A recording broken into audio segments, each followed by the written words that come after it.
Assalamualaikum warahmatullahi wabarakatuh dan selamat sejahtera kepada semua pelajar-pelajar yang cikgu kasih sekalian. Jadi hari ini minggu yang kedua ke minggu ketiga PDPR kita So hari Isnin, kelas pertama kita untuk minggu ni. Jadi kita akan masuk kepada subtopik kita yang seterusnya, iaitu 6.3, masih lagi dalam topik elektrik dan kemagnetan, iaitu penghantaran dan pengagihan tenaga elektrik.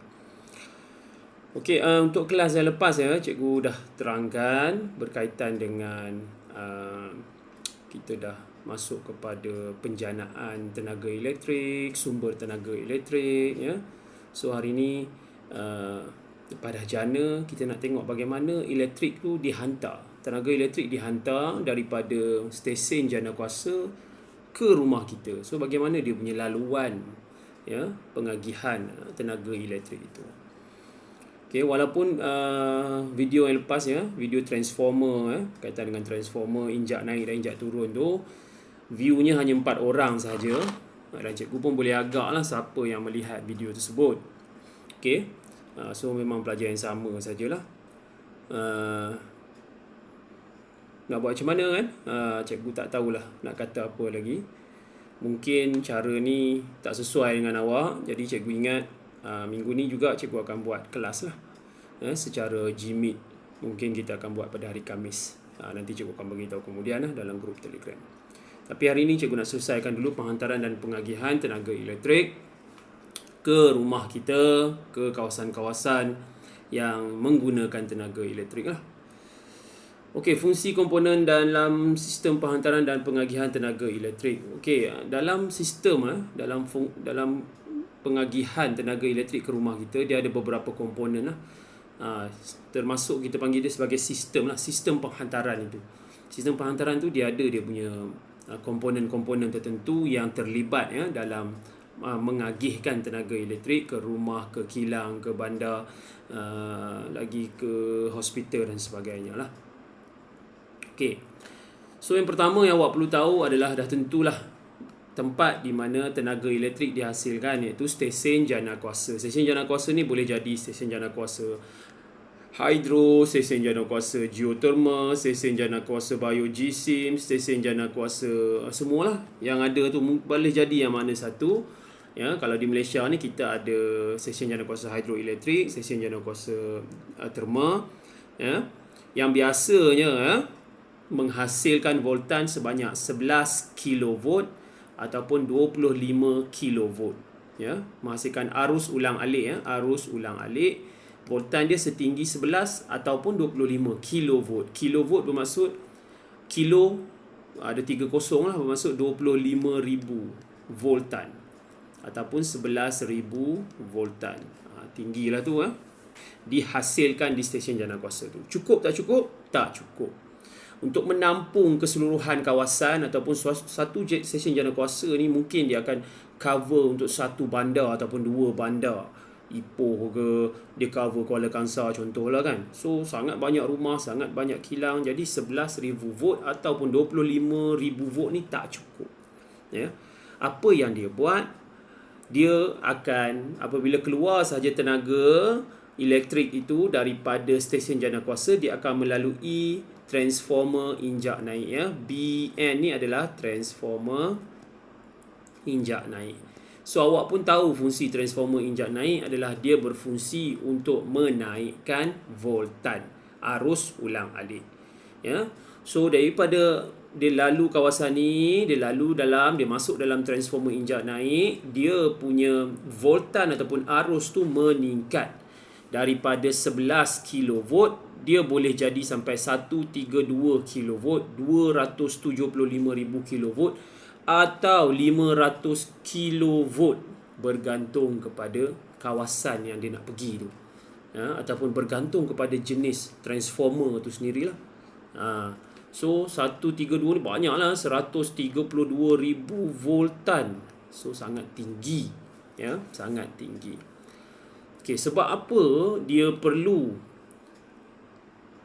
menghasilkan tenaga elektrik yang sebegitu banyak untuk dia transfer pergi ke kawasan-kawasan yang tertentu tu?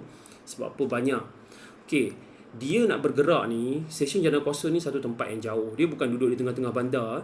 Dia mungkin ada di kawasan hutan mana-mana ke, kawasan yang jauh daripada kita, sebab dia memerlukan satu tempat yang besar, ya, dengan menjanakan tenaga elektrik yang banyak. So dia memerlukan satu kawasan yang selamat lah. Tak bolehlah pergi buat kat tengah-tengah bandar kan. Jadi dia menghasilkan tenaga elektrik yang banyak di transformer injak naik ni, supaya bila dia nak hantar tu, dia perlu bergerak jauh, ya. Pergerakan ni awak nampak ni, yang cikgu tandakan ni kan, anak panah ni kan, pergerakan ni menggunakan, kita panggil sebagai rangkaian grid nasional, ya. Rangkaian grid nasional ni macam Eiffel Tower tu lah, yang awak tengok ada banyak-banyak kan. Nanti kita ada gambar dia kan, dalam buku teks pun ada. Dia banyak tu, dia akan lalu kawasan tu, ya. Perjalanan yang jauh tu macam kita bawa kereta lah, ya. Kita bawa kereta, bila kita bawa kereta, mula-mula nak pergi mana-mana, kita katakan kita nak pergi rumah saudara kita yang terletak di Kedah kan. So first kali kita akan isi minyak kereta dulu kan. So apabila kita isi minyak kereta, bila kita bergerak dalam keadaan yang jauh tu, mungkin tayar kereta kita akan sedikit haus, ya. And then kita punya minyak pun akan berkurang, ya. So perjalanan itu, ya, akan menyebabkan, kalau dalam kes kereta kita tadi ialah minyak tayar kita kan, so akan mengalami perubahan lah. Sama juga elektrik, ya, apabila dia bergerak dengan jauh, ya, jarak yang jauh, so pada masa perjalanan tu tenaga elektrik tu akan hilang ke persekitaran, ya, dia akan hilang disebabkan haba yang tinggi. So tenaga elektrik tu akan hilang ke persekitaran. Sebab itulah dia perlu bawa voltan yang banyak, yang tinggi, supaya bila dia sampai ke kawasan yang sepatutnya, iaitu stesen janakuasa pada kawasan tu, kita panggil sebagai stesen kawalan, stesen kawalan, dia akan tenaga tu berkurang tapi cukup untuk kawasan tu. Walaupun awal-awal tadi tu kita bawa banyak sangat, tapi bila sampai kawasan tu walaupun dia berkurang, so dia cukup. Kalau kita bawa sikit, sampai sana jadi lagi sikit, so tak boleh lah. Biar kita bawa banyak, sampai sana sikit, tapi sikit tu cukup untuk menampung tenaga elektrik di kawasan tersebut. Okay. So ini dia dah tunjuk dah bila sampai ke rumah kita. Rumah kita memerlukan, cikgu pernah cakap itu 240 voltan saja satu rumah. Okay, kalau pejabat 415 voltan. Yang ini 415 ni dia guna 3 fasa.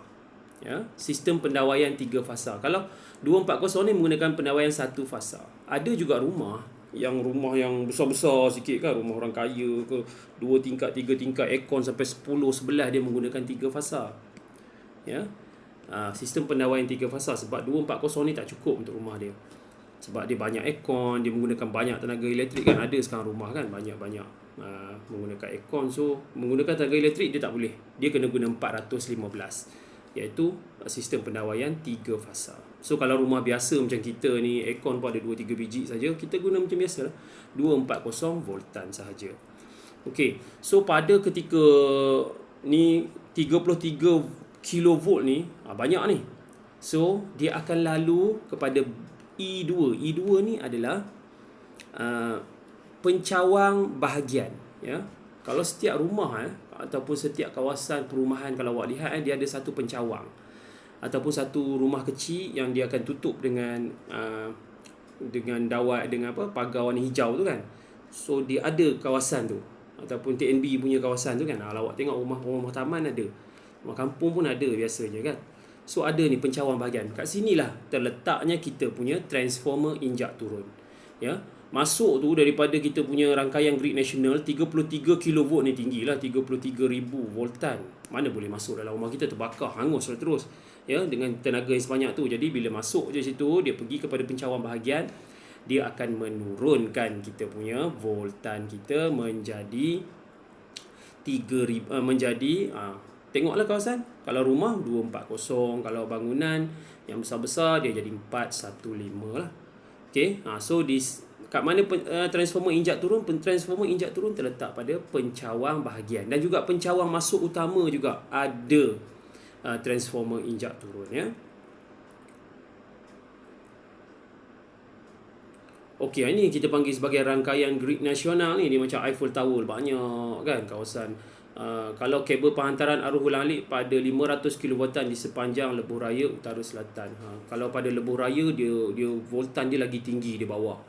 Ya, dia punya rangkaian grid nasional ni pun lebih besar lagi daripada yang dipasang di kawasan macam kawasan-kawasan perumahan rumah kita pun ada juga kadang-kadang kalau awak lihat kan, tapi tak sebesar pada lebuh raya lah.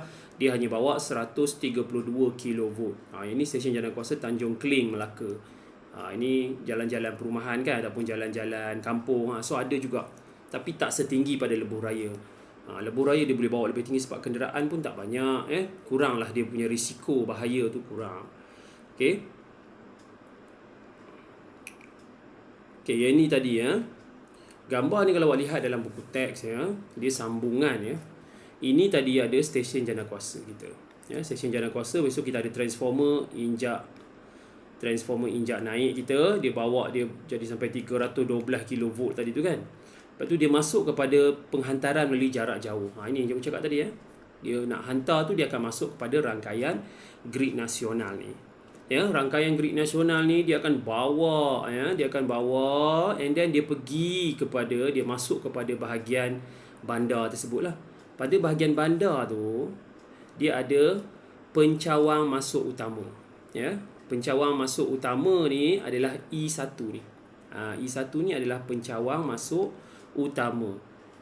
Kalau di setiap bandar kan, setiap kawasan tu dia ada satu. Dia ada satu. Dia ada satu pencawang masuk utama ni. Kat situ ada banyak lah. Ada banyak lah. Bekalan elektrik pun tinggi lah di situ. 33 kV. Daripada 312 kV dia turun jadi 33 kV. Yang ini dia akan hantar tenaga elektrik ni ke kawasan industri yang berat. BT ni adalah transformer injak turun daripada 312 dia jadi 33 kV. Okey. D ni adalah lapangan Swiss. Lapangan Swiss kalau awak lihat sini. Lapangan Swiss ni terdapat pada pencawang masuk utama tu. Dia kawal lah. Dia kawal bagaimana proses untuk menurunkan tenaga elektrik yang tinggi tadi kepada tenaga elektrik yang digunakan pada kawasan industri berat. Kawasan industri berat pun menggunakan tinggi 33 kV. Industri berat ni macam industri nak memproses kilang besi, kilang nak buat kereta kan. Industri berat lah dia menggunakan tenaga elektrik yang banyak kan. Okey. Kemudian dia masuk lagi di kawasan ni, dia masuk lagi daripada 33 kV tadi dia pergi kepada kita panggil sebagai pencawang bahagian. Pencawang bahagian ni tadi dekat kita punya rumah pun ada satu pencawang bahagian Tapi yang ni daripada 33 kV yang telah diturunkan tadi dia turun lagi menjadi 11 kV. 11 kV. Di sini pun ada transformer injak turun juga. So 11 kV ni digunakan ataupun 11,000 volt ni digunakan dalam kawasan industri yang ringan. Kawasan industri ringan, dia tak adalah banyak sangat mesin-mesin yang berat kan, mesin-mesin yang memerlukan tenaga elektrik yang banyak, tak. So masih lagi tinggi tapi tidak setinggi kawasan menggunakan kawasan industri berat kita lah. Okay. So awak tengok kawasan industri berat 33 kV, kawasan industri ringan 11 kV, kawasan pejabat, perniagaan dan perumahan 240 ataupun 415 volt. So itu yang awak perlu tahulah. Okey, kesan pada kediaman yang lokasinya berhampiran dengan rangkaian grid nasional. Kalau awak lihat pada rangkaian grid nasional ni kat bawah-bawah dia tu tak ada kediaman ataupun tanah tu tanah reserve. Tak boleh kita bina rumah pada kawasan tu. Memang tanah tu tak boleh dibeli pun, Tapi ada juga orang yang buat tanaman di bawah tu dia tanam sayur-sayuran untuk buat pendapatan lebih. Tanah tu tak ada, siapa teroka ambil. Tapi risiko pada diri sendirilah. Kalau awak kena renjatan elektrik kat bawah tu mati, TMB ataupun pihak yang bertanggungjawab tidak akan bertanggungjawab lah, sebab kawasan tu dilarang untuk kita berada lah, sebab kawasan tu dia adalah kawasan dengan arus elektrik yang tinggi, risiko sangat tinggi. Okey, arus larik dengan voltan yang tinggi dialihkan melalui kabel penghantaran pada pilon rangkaian grid nasional. Pilon ni adalah dia punya sistem tu lah. Okey, di kawasan tu medan elektromagnet yang kuat ya dihasilkan oleh arus menarik pada voltan yang tinggi dan dapat dikesan di kawasan berhampiran dengan pilon tersebut. Medan elektromagnet yang kuat ya. So di kawasan tu sangat tinggi tenaga elektrik dia. Ya, sebab voltan dia pun sangat tinggi. Ya. So memang tak bolehlah kita ada kawasan elektrik, perumahan-perumahan di situ. Sistem pendawaian elektrik di Malaysia, okay, macam cikgu sebut tadi, kita ada dua jenis sistem pendawaian, iaitu adalah satu fasa dan juga pendawaian tiga fasa. Satu fasa dengan tiga fasa. Ya. Satu fasa macam cikgu sebut tadi, dia satu fasa saja. Dia pergi tu arus menarik tu sekali je. Ya, 240 dia punya sistem dia. Ya, fasa pertama satu kitaran saja. Ya. Pendawaian satu fasa hanya sesuai dan cukup stabil bagi penggunaan tenaga elektrik yang tidak melebihi 10 kW atau 50 ampere seperti di dalam kawasan perumahan di luar bandar.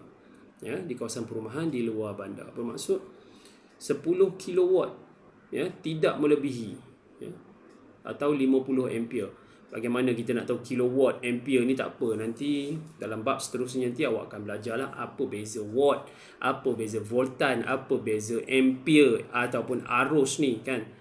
So yang penting awak tahu dia adalah pendawaian yang sesuai hanya untuk kawasan-kawasan perumahan sahajalah, satu fasa.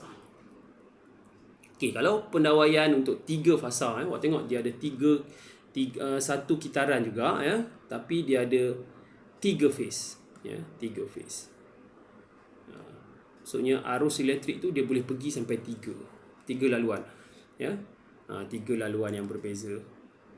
Maksudnya dia bawa tu sama sama banyak. Mungkin sini 240, sini 240, sini 240, tapi dia ada tiga laluan, tiga phase kita panggil dia. So dia boleh bawa tenaga ataupun dia boleh carry tenaga elektrik yang lebih banyak lah. Ya, pendawaian tiga fasa ni dia boleh lebih daripada 10 kW ya. Dia boleh lebih daripada 10 kW. Okey.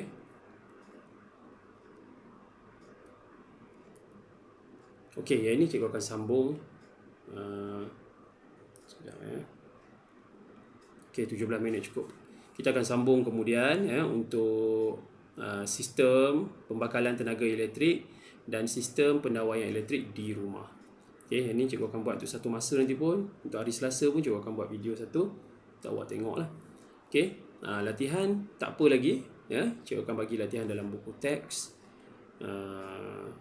pada hari Selasa nanti ya, bila kita dah siap. Hari Khamis kita akan buat Gmeet. Cikgu akan maklum lain lah dalam grup Telegram ya.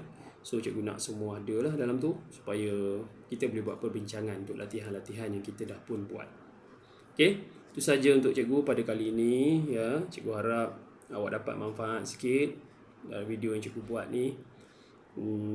Kita jumpa lagi untuk kelas akan datang lah. Terima kasih semua. Assalamualaikum dan selamat sejahtera.